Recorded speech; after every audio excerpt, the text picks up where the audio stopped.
Hello, welcome to Unicorn Princess Tarot Rose. Ito yung reading natin for Leo. Take only what resonates. By the way, ito yung ways para makapagpabook ka ng reading sa akin. Madam P, lagyan mo na lang ng space pa sa dulo para ma-search mo siya sa Facebook.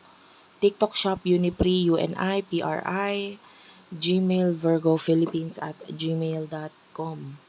Ayan. Yung TikTok shop, dun ka pwede mag-avail ng mga products namin such as Evil Eye, crystals, etc. Let's start. What do we have here for the sign of Leo? For the sign of Leo. Sun, Moon, Rising, Venus, Jupiter, Leo. Messages for the sign of Leo, please. For the sign of Leo. Isang shuffle na lang. Tapos simulan na natin. Okay, for the sign of Leo. Okay. Main energy, Leo.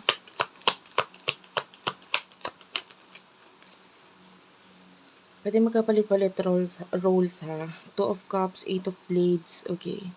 For now, nakikita natin, Leo, you are in a relationship wherein pwedeng nasasaktan ka, wala kang magawa. Parang stuck ka dito sa relasyon na to. No? And parang ang nasusunod kasi is, ano na yung iba sa inyo, this could be, ito iba-iba sitwasyon. It could be planned or, no. Ano ba tawag doon? Yung parang ipinagkasundo. Yeah. It could be a relationship na kasi ipinagkasundo kayo na ganito, ganyan, ng magulang nyo, etc. Yung iba sa inyo, maybe you are stuck sa relasyon na to, but then, you're not happy. This, whether pinagkasundo or, naging magkarelasyon kayo, pero now, nandito na kayo sa point na parang, hindi ka na happy dito sa relasyon na to, pero parang andito sa stuck ka talaga. Okay, that's your situation. So, sino ba itong person na kakonect mo pagdating sa love? By the way, Leo, sana mag-comment ka sa baba. Sobrang ma-appreciate ko yung comment. Kahit heart-heart lang. Smileys. Malaking bagay talaga yon. Kahit nga tuldok lang. So anyway, sino to person na to? Nakakonect mo. Leo. Okay. One last shuffle for the sign of Leo. Okay. Thank you, Spirit Guides, Angel Guides. For the sign of Leo.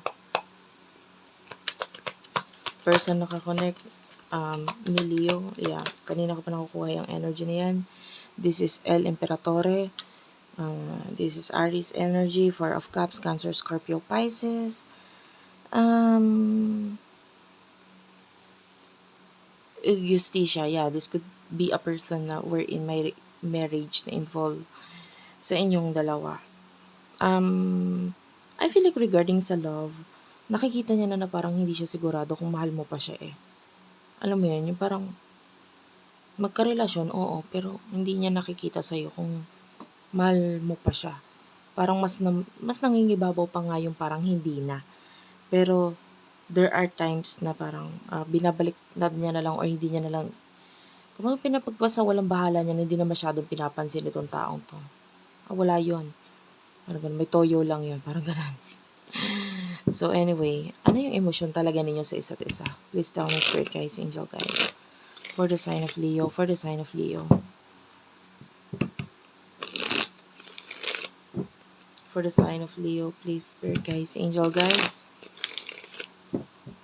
For the sign of Leo.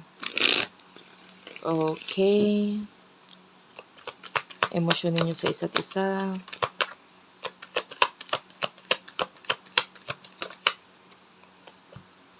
You do have here the Knight of Wands, the Nine of Cups. La Forza is here. And the Five of Wands, Aries, Leo, Sagittarius. Okay. The way I see this is that marami ka kasing ibang options. Alam mo yon, pwedeng ayaw mo dito sa person na to. Or you feel stuck. Kasi meron pang ibang option or meron ka bang ibang person na nasa isip sa ngayon. Okay, yung iba naman, this could be a person in the past or a new person, it doesn't matter. Pero meron nagiging dahilan para maramdaman mo yung pagka-stuck dito sa connection na to. No? May ibang options pa. And you are actually lovable. You are someone na talagang marami nagkakagusto sa'yo. Okay, yung iba pwedeng hindi mo pa nga alam. It's like hidden admirers. And the Knight of Wands, maybe this is someone na malayo or could be a person na, kailangan pa mag-travel to see you.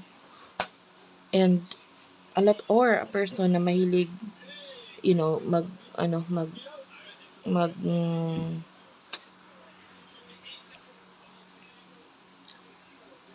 and, pwedeng mahilig kasi siya sa, motor or car, But, kung hindi man doon, maybe pagta-travel. Something to do with pagta-travel kasi. So anyway, La Forza, this person is that masyado siyang matapang. Masyado siyang kampante dito sa connection na to. Pwedeng hindi niya alam yung pwedeng alam niya or hindi, ha? It doesn't matter. Pero, some of you, pwedeng alam niya yung relasyon or yung pagkakagusto sa'yo ng ibang tao. Na kasi alam niya namang gustuhin ka. Pero masyado siyang kampante na, hindi akin lang to, tong taon to. And the 5 of Wands is that, galit siya. No, galit siya. And pwedeng hindi sa'yo, but rather dun sa ibang taong nagkakagusto sa'yo and or sa sarili niya. Galit siya. Kasi pwedeng hindi siya yung taong, alam niya sa sarili niyang hindi siya yung taong deserve mo eh. Nakakagalit yun. Pero parang wala naman siyang ginagawa regarding doon. Parang masyado lang siya nakampante. Okay? So,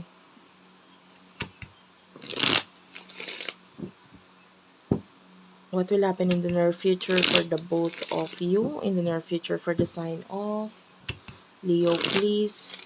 For the sign of Leo, Sun, Rising, Venus, Jupiter, Leo. In the near future for the sign of Leo. Il Guidijo. Okay. El Diavolo. And El Alta Sacerdotesa. 3 major arcanas, guys. Okay, hindi ko to kukunin. Masyadong marami. I'll just take this 2. I know. Ito pala. Isa pa. Okay, dalawa yung lumabas. 6 of Blades, 8 of Cups. 8 of Coins is at the bottom of the deck. Okay. 6 of Blades. Gemini, Libra, Aquarius, Taurus, Virgo, Capricorn. Cancer, Scorpio, Pisces energy. Energies lang yan, guys. With the Il Diavolo. In the future, nakakita tayo dito ng manipulator.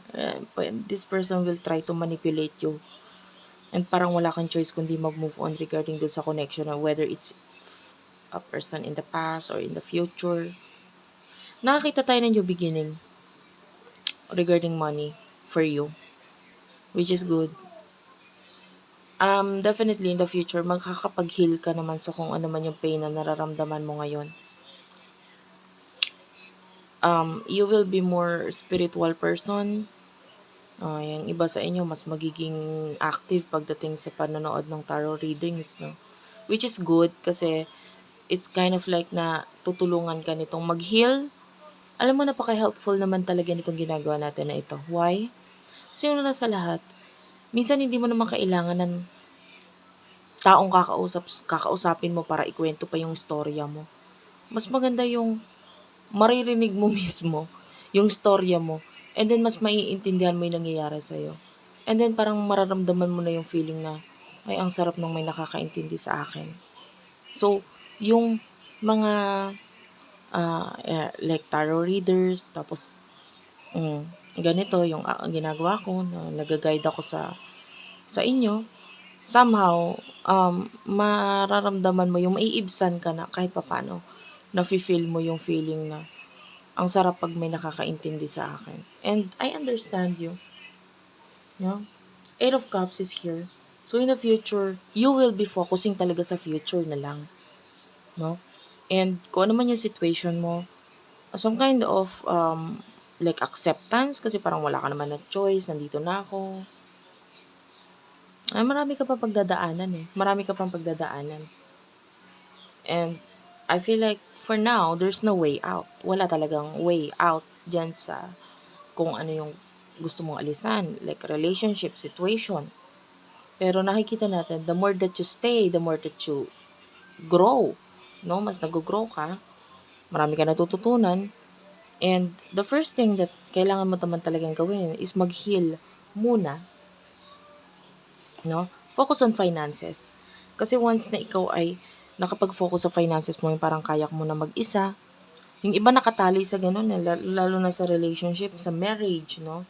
Yung iba dyan sa inyo, if you're married, tapos one of the reason kung ba't hindi ka makaalis, kung paano ako paano ako magsisimula ulit sa simula? Paano ganto ganyan? Money is one of the reason why hindi mo magawa yung mga bagay na gusto mo, ano mang balakin mo. And because number one na reason, no, lalo na kung ikaw ang yung person or yung partner mo siya ang working or siya ang may pera. So, ito yung reason ng iba kung bakit sila naka-stuck. But in the future, nakakita tayo ng new beginning definitely pagdating sa money. So, focus on that. Thank you for watching. I love you all and bye-bye.